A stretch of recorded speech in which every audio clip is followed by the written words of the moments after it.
பஞ்சு முறுக்கு மந்த்ரா கடலை எண்ணெயில நானே பண்ணுது. ஒரு சேலஞ்ச், உங்களால இந்த மாதிரி முறுக்கு செய்ய முடியுமா? மந்த்ரா கடலை எண்ணெயில முறுக்கு செஞ்சு பாருங்க. Okay.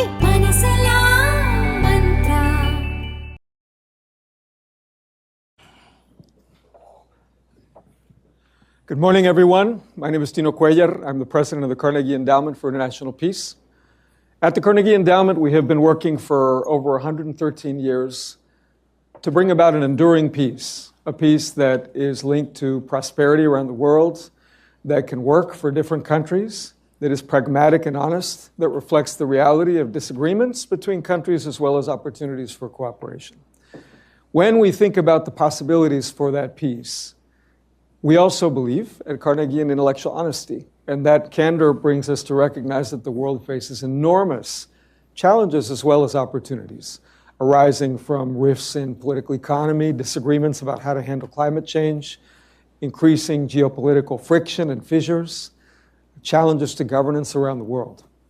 As we think about how those next tumultuous, intense, but potentially promising also 15 to 20 years are going to be handled, we realize that the world is changing before us. And that world will be navigated in no small measure by India and its 1.4 billion people and the effect they will have all over the world. Not a single issue that I mentioned, technology, climate, geopolitical dynamics, international political economy, makes really any sense without thinking about India and India's role in that dynamic. And as we think about India's role in the last few years, it has increasingly come to play a leadership role in a variety of challenges and issues around the world. Just to take one example, during its recent G20 presidency, India emphasized the importance of digital public infrastructure. A recent agreement between the United States and India highlights the possibility for international climate finance and reflects the possibility of unlocking over $1 billion in funding from international financial institutions. And if you go down the list, whether it's regional security and the Quad or issues involving multilateralism and the future of the international economic system, India and its government are playing an increasingly critical role. Today, to delve more deeply into these dynamics, we are privileged to have the External Affairs Minister of India, His Excellency S. Jaishankar. We're particularly delighted to have Minister Jaishankar because on the heels of the UN General Assembly meeting, we are in a perfect position to discuss some critical challenges that face the world, some opportunities that face India, and to understand how his own journey, which has reflected years as the country's external affairs minister since May of 2019, are now ultimately going to play out around the world. Dr. Jaishankar brings a perspective to his role that is informed not only by long years as a diplomat, but also by what I would call a scholarly perspective. He's a fellow political scientist. We like political scientists at Carnegie. Welcome. He has started his career at the Air Force School in Delhi and then went to St. Stephen's College and studied chemistry, but then saw the light and moved towards political science and attended Nehru University, earning an MA and a PhD.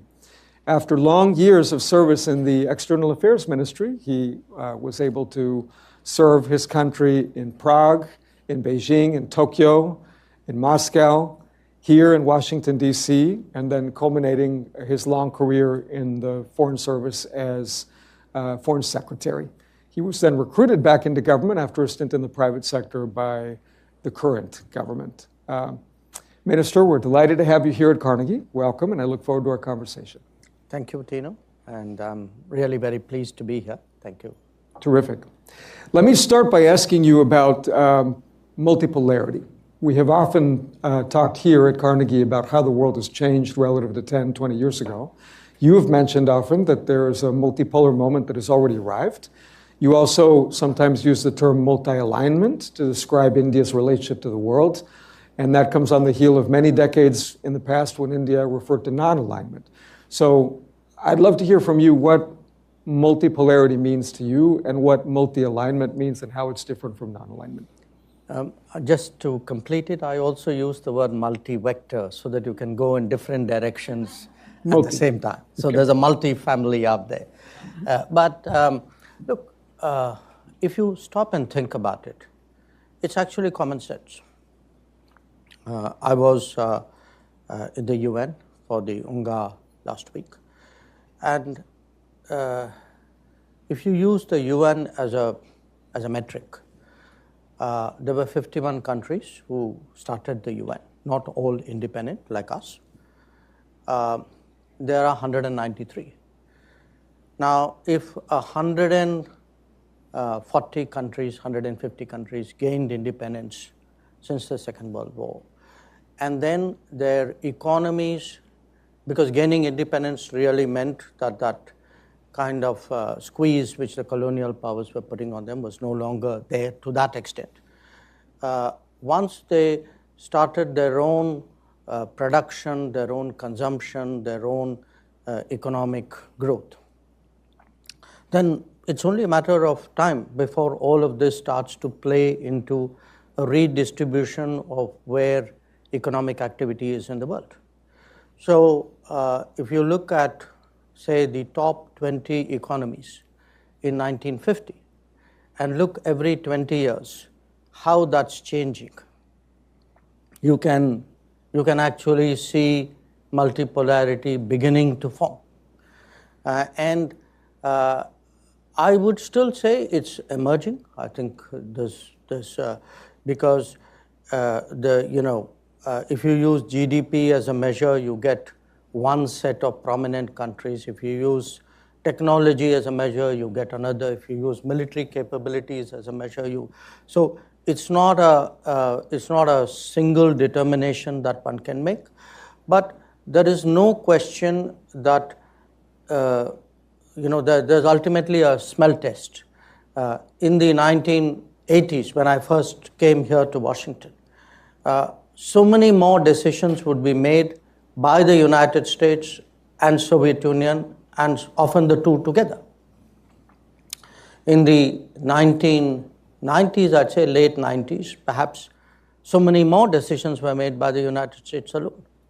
Today, if you were to look at any big global issue, it's important to have to carry other countries along, and that to me is an indication of how the world has changed, how much more multipolar it's become.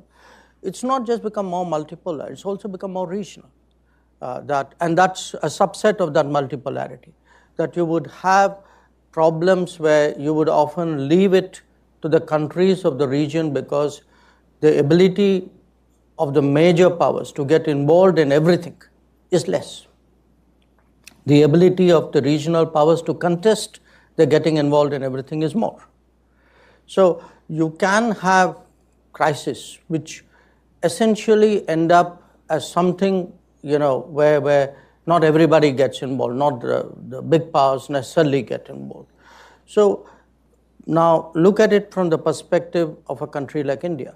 If we have more decision-making centers, more players of influence, more combinations in a way, then obviously you want to work with as many of them as possible. So you try to optimize your positioning and your relationships, which is why multi-alignment or multi-vector. And again, it depends on the issue. I mean, there would be a set of issues where, let's say, the US is a very natural partner. There may be issues where the US may not, and some other set of countries may be. So how do you, and as you get bigger, interestingly, your agenda increases, so the need for partners also grow. So to me, that rebalancing accelerated by globalization, leading to multipolarity, leads a country like India to look at multi-vector and multi-aligned policies, and that's essentially what we're trying to do. And how is that different from the non-alignment of the 1970s, for example? It's different for 2-3 reasons. One, we were, obviously our interests were more defensive then. Our capabilities were less. Our contributions were less. I mean, let me give you a kind of example. You have these Houthi attacks in the Red Sea, okay? We are affected.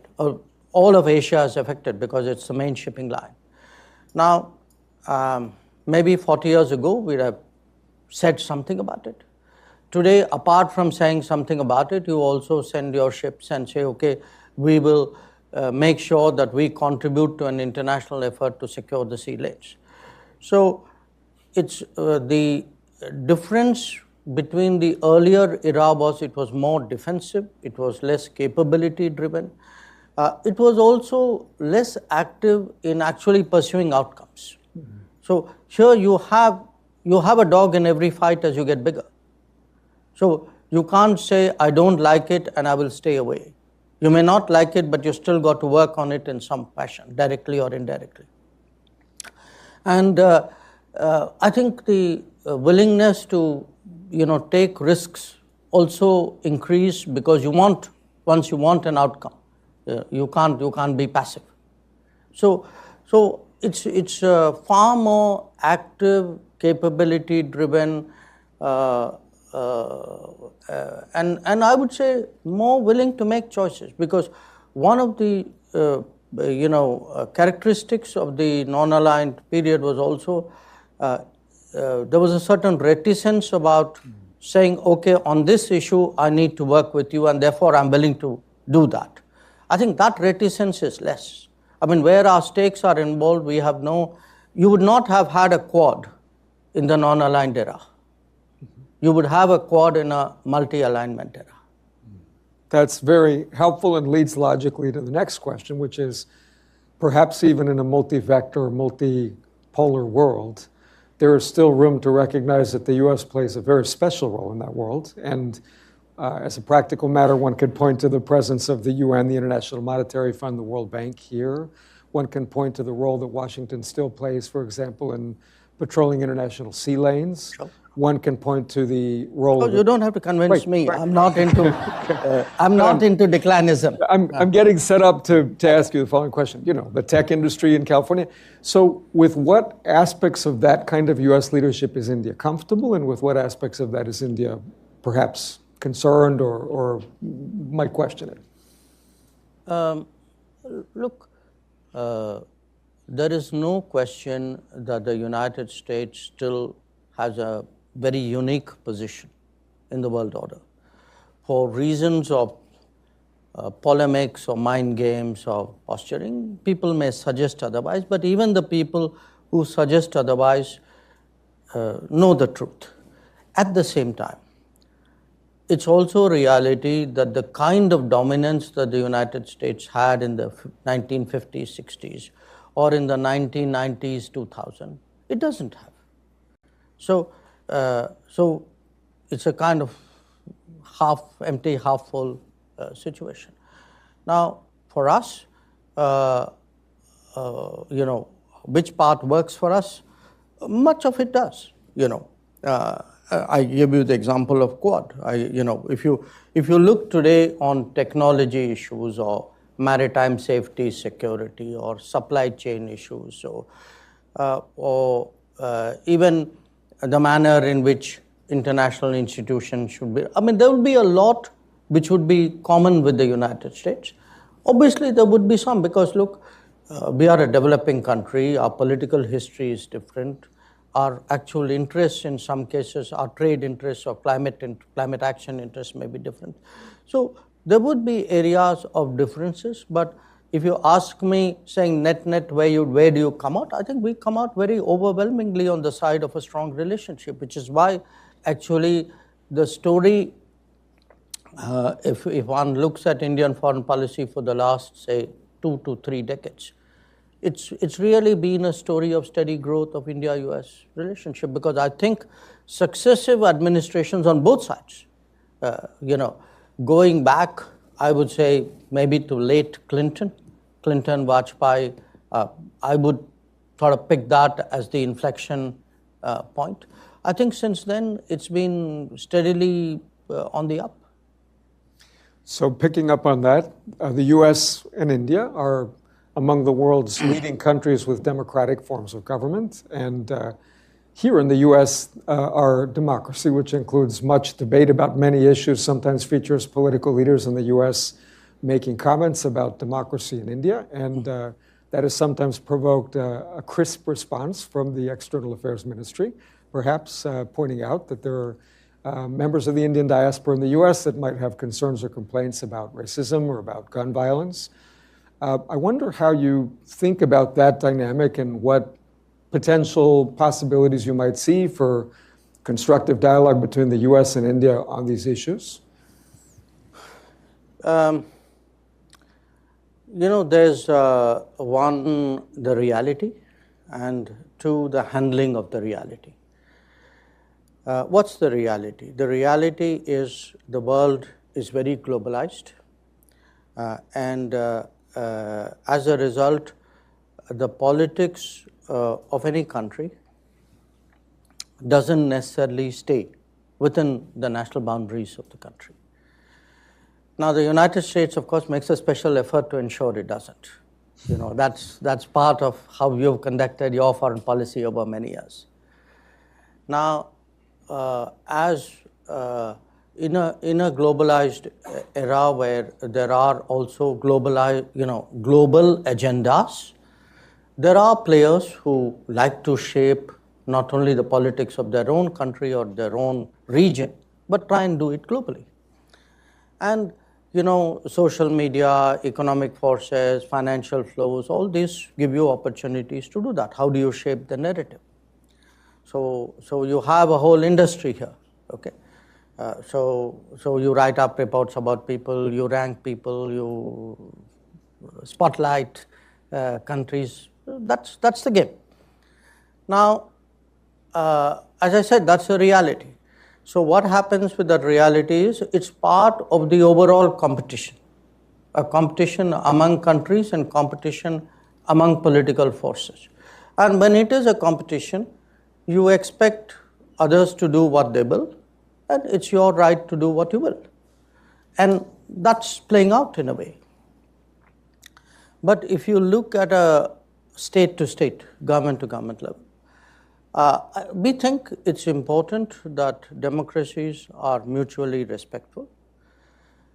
It cannot be that one democracy has a right to comment on another, and that's part about promoting democracy globally. But when others do that, then it becomes foreign interference. Foreign interference is foreign interference, irrespective of who does it and where it is done. So it's a testy area. And my personal view, which I have shared with many counterparts, is, look, you have every right to comment, but I have every right to comment on your comment. So don't feel bad when I do. Understood. And of course, building on your point, the complexity of how countries get interconnected reflects in part the diasporas that exist and the fact that the U.S. is an immigrant country. So there are many, many people of South Asian origin here, and they have different perspectives. I guess that also highlights another dimension, perhaps, of India's role in the world that I wanted you to comment on a little, which is how India and the Indian government sees its relationships with diasporas, not only in the U.S., but around the world.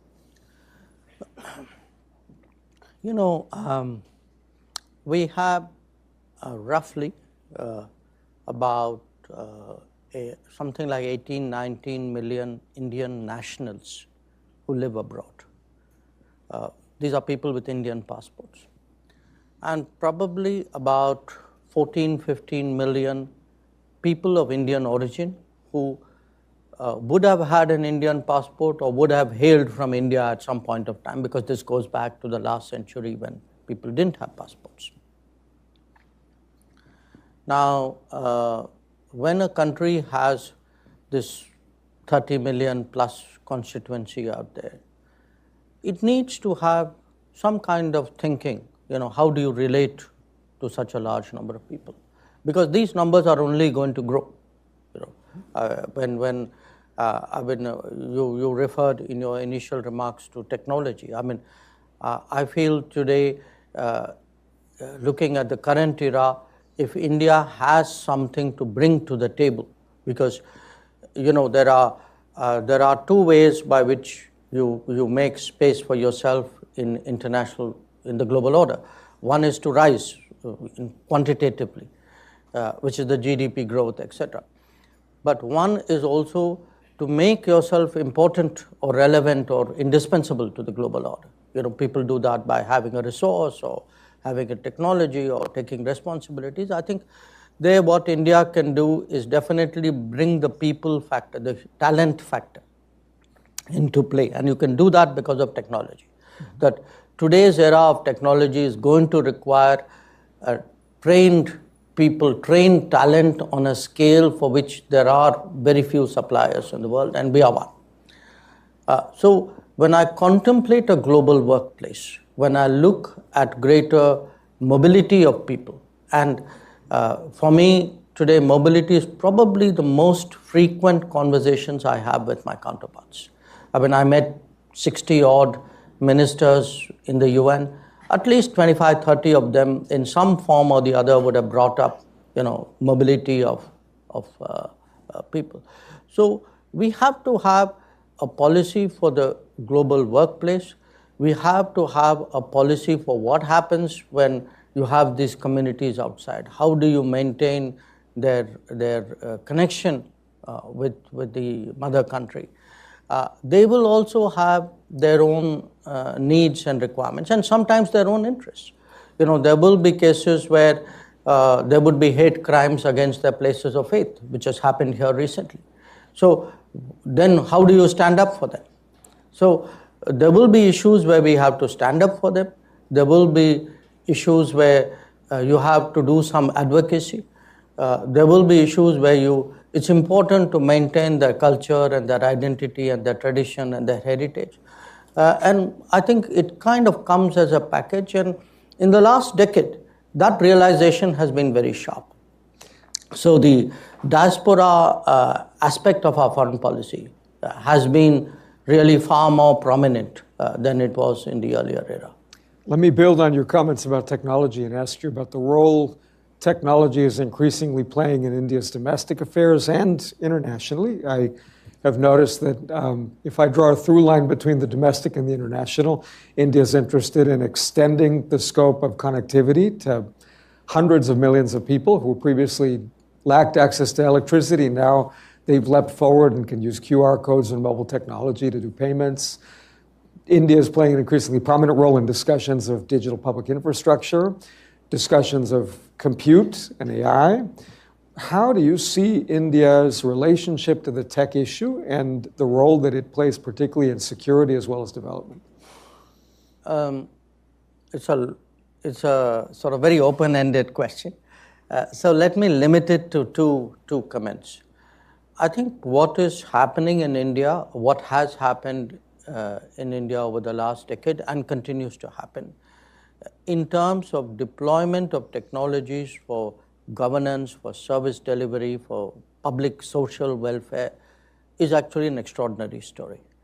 What it has enabled us to do is to take up challenges which were either not addressable at all, or if so, on a very small scale, and then use technology to really massively expand it.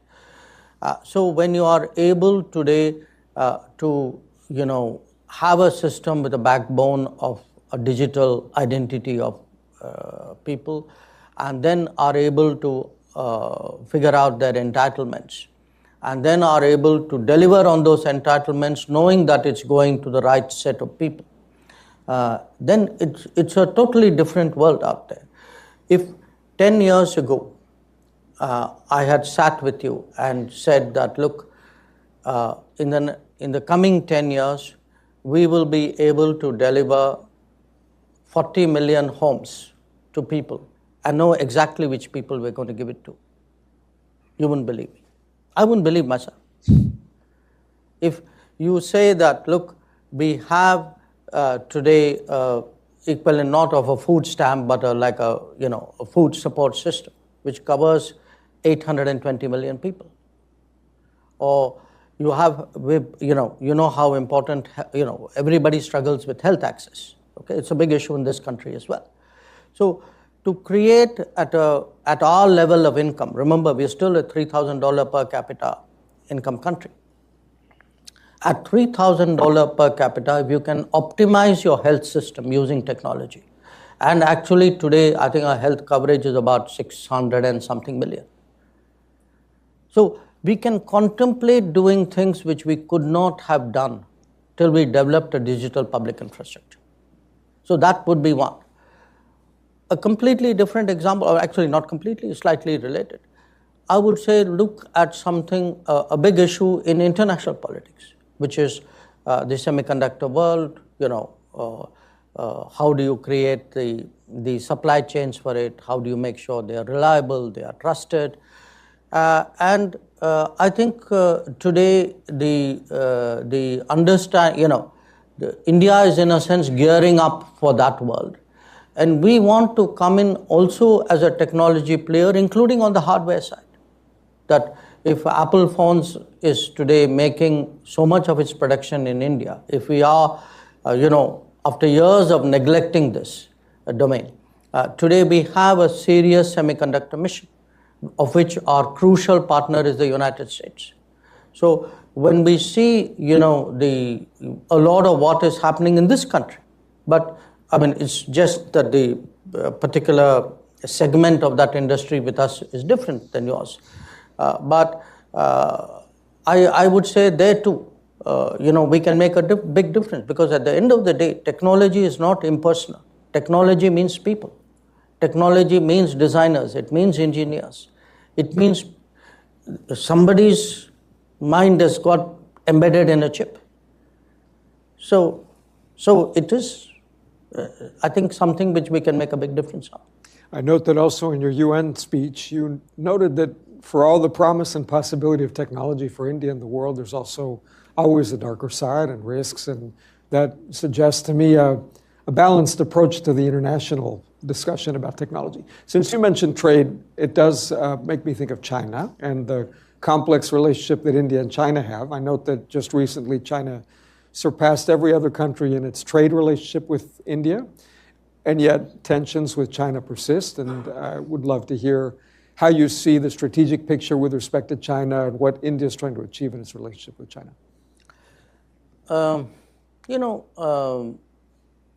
When it comes to trade, correct me if I'm wrong, I think China accounts for globally about 31-32% of global manufacturing. I think that would be the right number. And a lot of that has happened because over multiple decades, the international business, which is primarily Western-led, has chosen to collaborate with China for mutual benefit. So today, for any country, if you are into any kind of consumption or even into any kind of manufacturing, sourcing out of China is something which is inevitable. Because if you are consuming, if you are not manufacturing and consuming, that's probably where you get a lot of things the cheapest. And even if you are manufacturing, a lot of your components and your semi-processed materials, come out of there. So what happens is that, in a sense, trade with China at one level is almost autonomous of the political or the rest of the relationship, you can say. So I don't think it's just a question of numbers. You also need to look at what is it which you are trading, because there would be countries who would be more sensitive to their exposure. There would be countries who wouldn't care. So I think for us today, because we were earlier on digital, on technology, we are very sensitive to our data flows. It's often, to me, a little perplexing that people debate so deeply how the data must be secured at home, but are less concerned about what happens when the data leaves your borders. So in a much more data-sensitive world, in a much more technology-sensitive world, I think it's important to look at what your exposures are, how do you mitigate it, how do you balance it, how do you diminish the risks. Separately from that, in terms of our own relationship with China, I think it's a long story, but the short version is that we had agreements on how to keep the border peaceful and tranquil, and those agreements were violated by China in 2020. And because we have forward deployments of our militaries, there are resulting tensions. And until those forward deployments are addressed, the tensions would continue. If the tensions continue, it casts a natural shadow over the rest of the relationship. So our relationship hasn't been great for the last 4 years. Another element of China's role in the world, of course, is the discussions that play out between the US, China, the European Union, EU, BRICS countries around international economics. And this brings me to ask you a little bit about de-dollarization as a possibility for the world. At times, India has expressed interest in an alternative currency that can serve as a reserve mechanism. And I wonder how you see that right now, what you see as the role of the dollar and these discussions about international economic policy. No, I think you have us confused for someone else here because we have never actively targeted the dollar. That's not part of either our economic policy or our political or our strategic policy. Some others may have. What I will tell you is a natural concern we have. Okay. We often have trade partners who do not have dollars to trade. Okay. So we now have to look at whether we forego dealings with them or do we find some settlement which works otherwise. So there's no I can say malicious intent vis-a-vis the dollar in doing this. We're trying to do our business. Sometimes you make it difficult, in the use of dollars. So we have some trade partners with whom trade in dollars becomes difficult because of your policies. So we have to obviously look for workarounds. But for us, again, look, as we spoke about rebalancing, we spoke about multipolarity, obviously all of this is also going to reflect on currencies and economic dealings. So it is the era of American dominance is also an era of dollar dominance, an era of a certain hedging and a certain spread. Other factors will come into play. I mean, that it will be more competitive, even in currencies. So, but I won't take it quite, at least vis-a-vis us, the way. I understand. I wanted to give you the chance to address. And by the way, when you say you, I know you mean you, the United States, not you, Carnegie, to be clear. We have limited control over international economic policy so far, at least. But staying with that theme, the Modi government now has had 100 days or so since sort of the next period, an election. And I wonder how you see its emerging economic priorities and where you think progress is most likely and where you think the challenges are. Well, there's a lot that has happened in these 100 days, partly because we had planned for it. But if I were to pick 3 issues which would be, I think, of interest to everybody else, it would be we have cleared an initiative to create 12 major industrial nodes across the country with the idea that there are zones which are prepared to attract domestic and global manufacturing, which is a way underlines our determination to become stronger in the era of manufacturing and also to contribute more to global supply chains. Associated with it, but in addition, also a whole series of new infrastructure projects, new ports, new railways, new roads. Many of them sort of complementary to these nodes, which will again make it easier to do business, easier for living. So it's part of overall development, but it would certainly enhance our competitiveness in the international economy. And the third, which I come back to you again, the people. In fact, in our system, when you present your budget, you have something as the equivalent of the State of the Union along with it. The finance minister reads, she lays out what are the policies of the government. And if you look at this year's budget, which was presented after the election, the focus was very heavily on upgrading human resources. How do you, create more skilling institutions?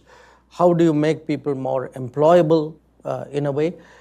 So if you have a better plug-and-play manufacturing possibility, improved, enhanced infrastructure, larger volumes of human resources to deal with. I think collectively that would be a direction we are going. And I mean, there's a lot to do because look, in the last 10 years, for example, in education, we would have pretty much in higher education doubled the number of educational institutions. I mean, in the last 10 years, on average, we were actually creating 2 new colleges a day. But it's not enough.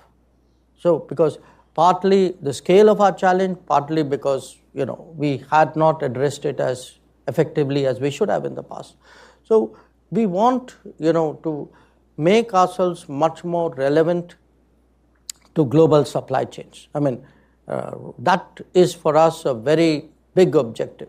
And say in the digital era, add to it, we want to also enter that as a much more, as a trusted player who has the ability to collaborate with other countries. So we are in the middle of a nationwide 5G rollout.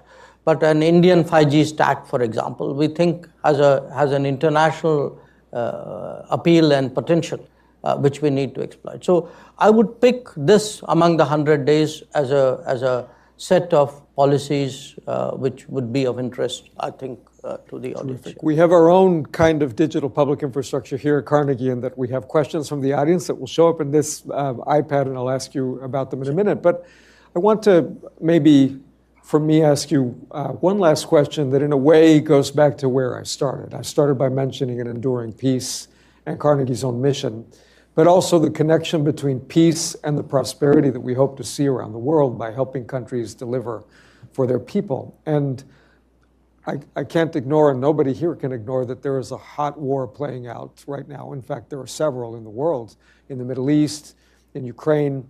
And I want to ask you a bit about Ukraine, because India has played an interesting role in trying to prospect for possibilities for communication.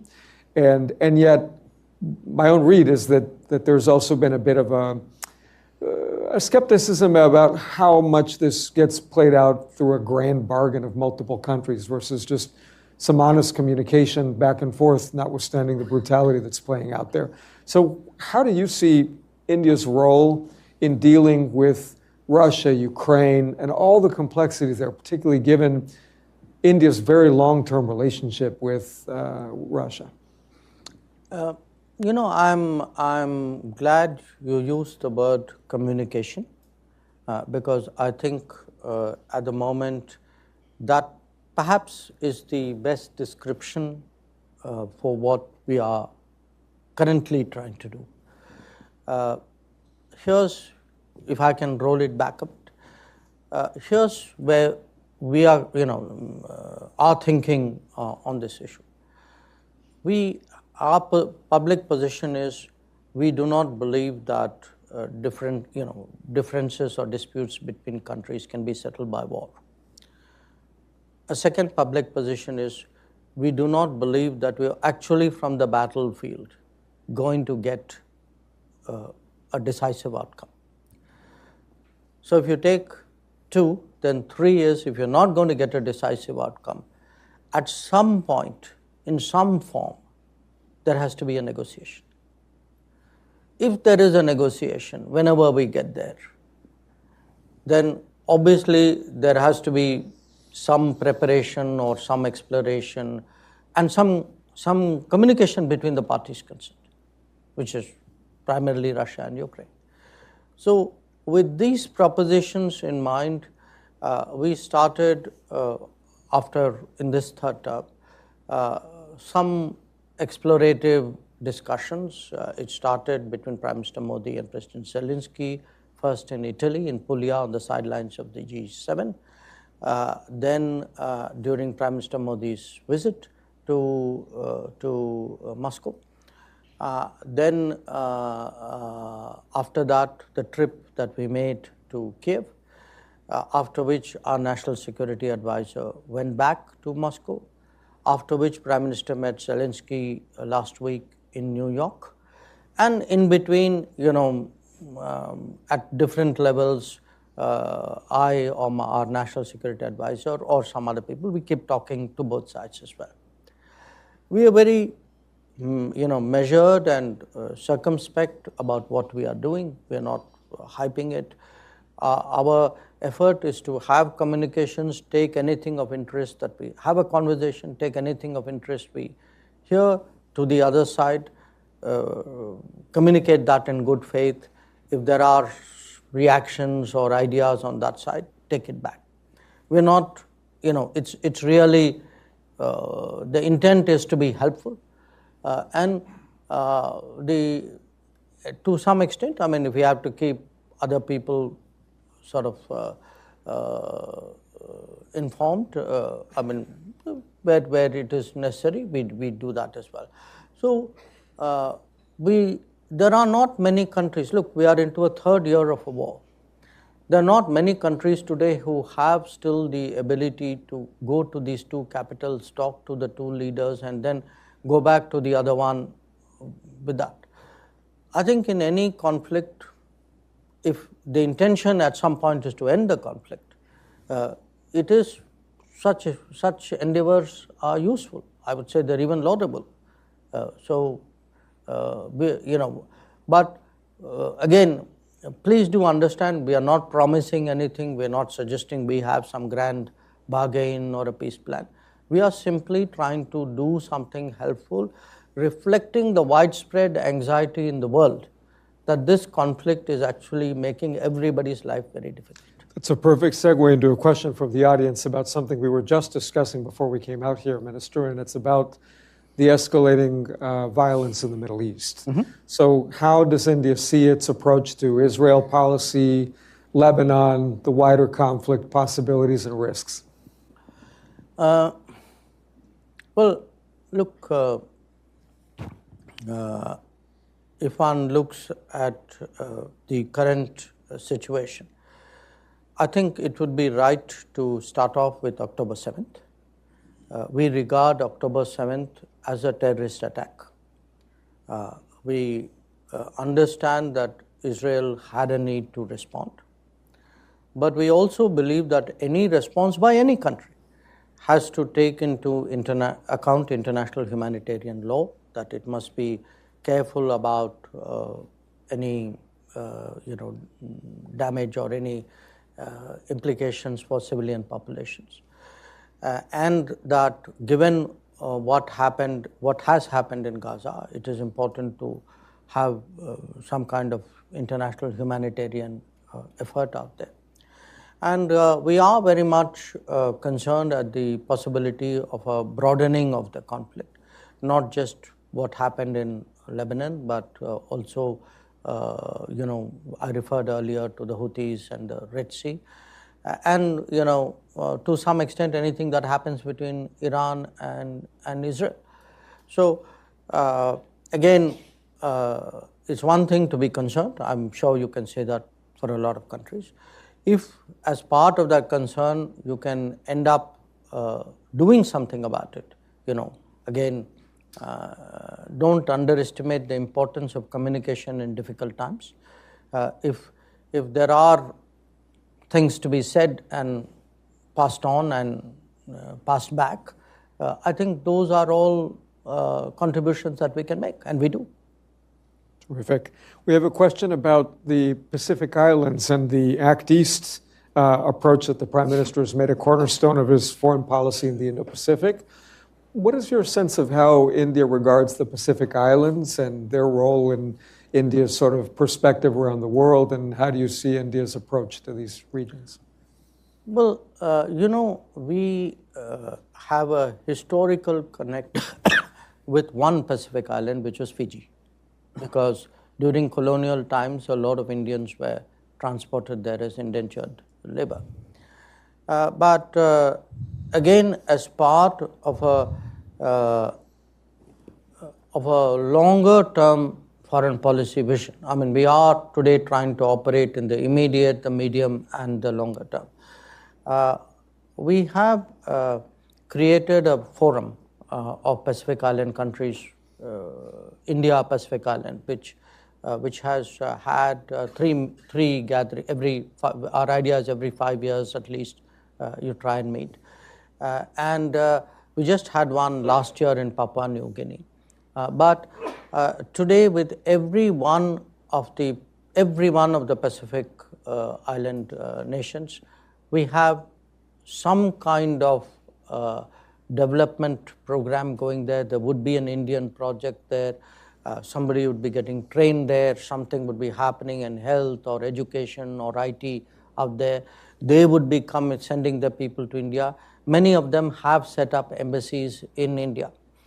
So we feel as part of our global South solidarity that these smaller countries, they were, by the way, countries, many of whom got their vaccines from us during the COVID. And they have some very peculiar problems. For some reason, there's a big kidney issue there. So there are dialysis facilities are greatly wanted. So we are trying to address a lot of their socio-economic needs and build a long-term relationship with them, just as we are with the CARICOM at this side. And we feel that these are good. They are good expressions of global South solidarity. They are actually doing good in the world, which often people underplay. And for us, as a long-term, I can imagine a time, I mean, it may not be my time, but at some point, India too would be a global power. And if you are, you don't turn on the switch one fine day and say, oh, okay, today I'm going to be bigger than I was yesterday. I think you need a sort of a long landing strip here to prepare for that. So I think what we are doing, I'm convinced, will in a sort of at the moment we are working on a 2049 plan, 2047 plan. That's 100 years of our independence. When I think of where an India would be in 2047, I think it's very important that with these what would be considered distant regions, we have actually much closer ties. Building on that and coming closer into India's immediate neighborhood, there's a question about the South Asia region and how the region has experienced a certain degree of shocks recently. There are concerns over Nepal-China ties, Maldives-China ties, tumultuous election in Sri Lanka, Hasina's out in Bangladesh.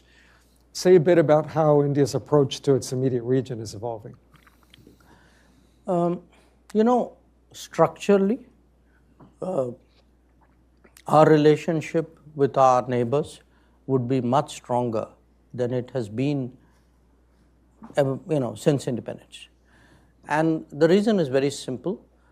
If you look today at how much more regionalized we have become, if you look at the power grids, the fuel flows, the rail lines, the airways, the ferries, the waterways, there's actually a tremendous change.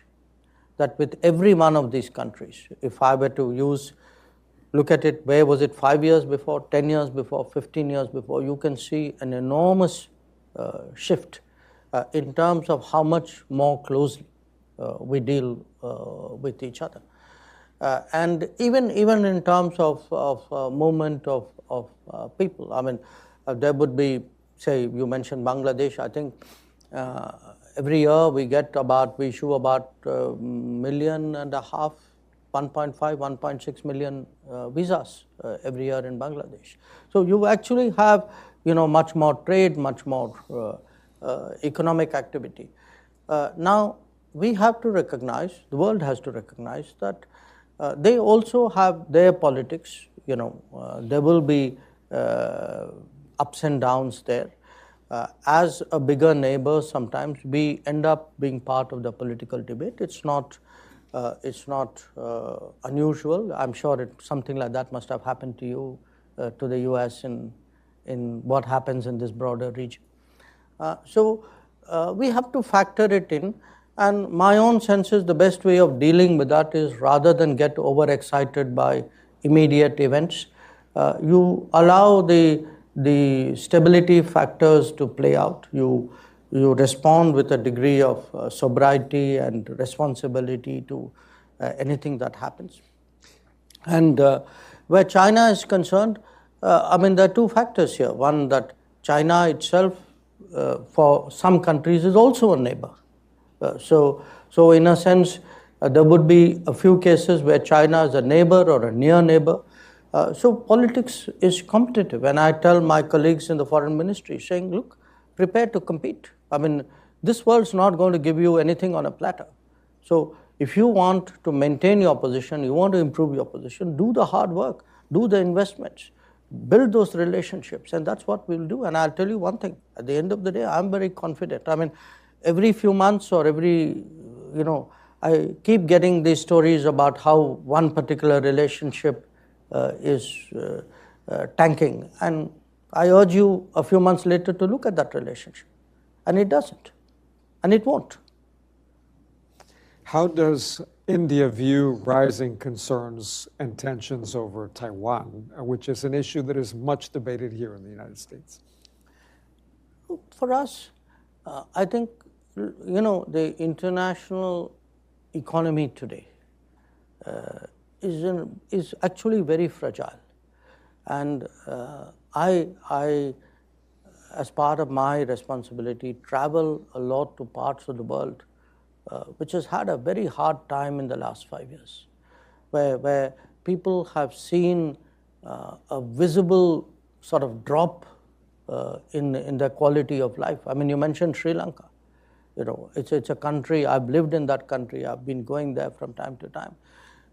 I think part of what explained, the political shifts there was actually the trauma that they underwent as a result of, yes, there were some causal factors were within their control, maybe some of the choices were not smart, but some of it was not.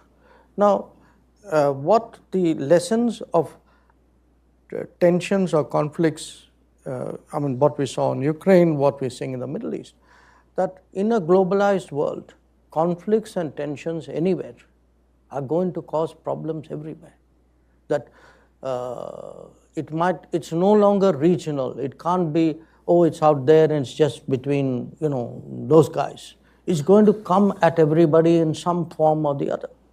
So I would say today there is a huge, when we do these Global South summits, we've done 3 of them so far. The Global South is extremely concerned about new factors of stress, tension, anxiety, more pressures on the system because they are at the bottom of the chain. I'm part of them. We feel the pain. So I do think today people want, they want reassurance, they want stability, they don't want sharper, life is tough enough. Nobody wants more anxiety. And that leads perhaps to a question about the new Japanese Prime Minister's call for something like an Asian NATO. How do you think about that possibility? Well, you look, he comes, he's Japanese. This is a country which has a treaty relationship with the United States. So I guess when countries have that history and that strategic culture, their lexicon and their thinking would be along that direction. We have never been a treaty ally of any country.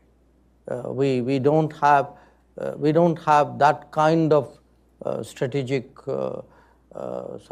architecture in mind. So it would be his point of view. I guess from where they are coming, I can see, a certain evolution where he is concerned, but it would not be ours. We have, as I say, a different history and a different way of approaching the world. When I think about the relationships that India has cultivated, I think about the technology relationship with the U.S., and certainly one perhaps signature feature of the India-U.S. relationship in these two governments has been a deepening of the technology ties. When the discussion turns to artificial intelligence, of course, there are a whole range of issues, from semiconductors to compute, how much of it is sovereign, data, the human capital piece that you mentioned. But I just note to highlight the enormous change happening in that field right now. If we fed into any number of AI systems simply a prompt of what would a conversation between the Indian External Affairs Minister and the President of Carnegie sound like, the system could have generated something like this. Not as good as what we're doing, perhaps, but the technology is changing quickly. How do you see the cooperation between India and the US on this AI technology, and where do you want it to be in the next few years? I see very strong possibilities because, as I have mentioned, there's a technology convergence. There is a certain, and you know, this is important. In a data-driven world, I think the issues of privacy, of security, of what are systems, what is law, what is allowed, what is not allowed, what are you comfortable doing, what are you not comfortable doing, I think all these become very important. So I see a certain convergence here. Not, you know, this is not a transactional convergence. It is one too, but I think there's also underlying it a kind of a comfort and a belief convergence. It's, you know, think about it. Would you feel the same if your personal data, where does it reside, who has access, which company is looking at it? You would make a difference. You know, it wouldn't be this. You wouldn't be agnostic about it. So, to some extent, I'm extrapolating it into the world of AI as well. There would be partners of comfort. There would be enterprises in a way with whom you would say, okay, I can work with these guys. Maybe I'd have a problem with those guys. So we have. I mean, to me, this is an area where our conversations and on the ground, our cooperation with the United States has grown a lot. And interestingly, it has done with Europe as well. You know, Europe has a mechanism called the Trade and Technology Council. It has it only with the US, which was the original one, and then it decided to have one with India. So I think there is a commonality here. Definitely for us, the US would be the major partner, but I can imagine other partners who, you know, who could be part of something like this, and Europe would to my mind, very much fit the bill. To some extent, Japan would as well, you know. You know, that same level of your assumptions and your postulates at a very basic level would be similar for you to have those, which might be not so easy with those who don't have the same postulates. We have only a few minutes left, and I want to appreciate that we've covered a great many topics. We've talked about technology, strategic security issues, diplomacy, international economics. That raises a question from somebody in our audience about how you think about trade-offs, where perhaps it's difficult to achieve all goals, and in particular, how you've thought about situations where there might be some tension between security strategy on the one hand and international economics on the other. Look, whoever asked that question is a very grounded person, because that's my life. You know, how do you make trade-offs? Because there is no relationship where it's all one way. I mean, nothing is completely bad and nothing is always great. So life is, and it's, you're constantly, in a sense, searching for the good, for the optimal. You would like the perfect, but it's very rare to actually have that situation. So I would, you know, in a way, if you were to say, okay, what's the trade-off between something economic and something security?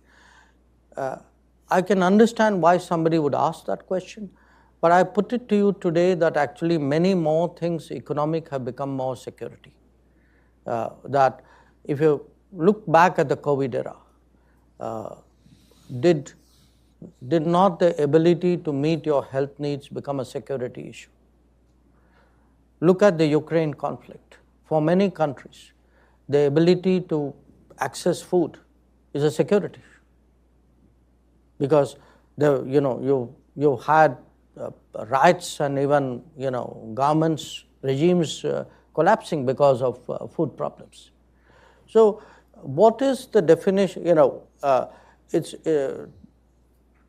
partly globalization and the leveraging. If people leverage market shares, economics is no longer just economics. If technology gives you an interpenetrative ability and strong dependency, it's no longer just technology. I would argue that in the last 5 years especially, maybe a little bit more, almost everything, the world has seen the weaponization of everything, or the possible weaponization of everything. And if something can be weaponized, then it's no longer what the original domain was. Anything weaponized means it's now part of a security calculus. So I would argue today that we live in a much more security-sensitive world. When we make choices, when we do our calculations, what would have been much more limited or unidimensional earlier. Today, I would factor in, what does that exposure mean? What does this dependency mean?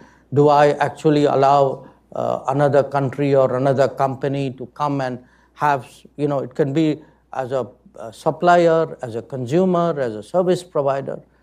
Every one of these can be, and it's not hypothetical. Just look at the history of the world in the last 10 years. It's a history where, even bananas have been weaponized. You mentioned that the person who asked the question was well-grounded. We're very well-grounded people here at Carnegie. Last question. You've been External Affairs Minister for 5 years, give or take. What do you find most interesting and fulfilling in the position, and what do you find most challenging? That depends on whether you want me to stay on the job or not. So you can decide. Look, for me, in my own country, it's an unusual situation because we've only twice had an experience of someone from the diplomatic world actually becoming a minister.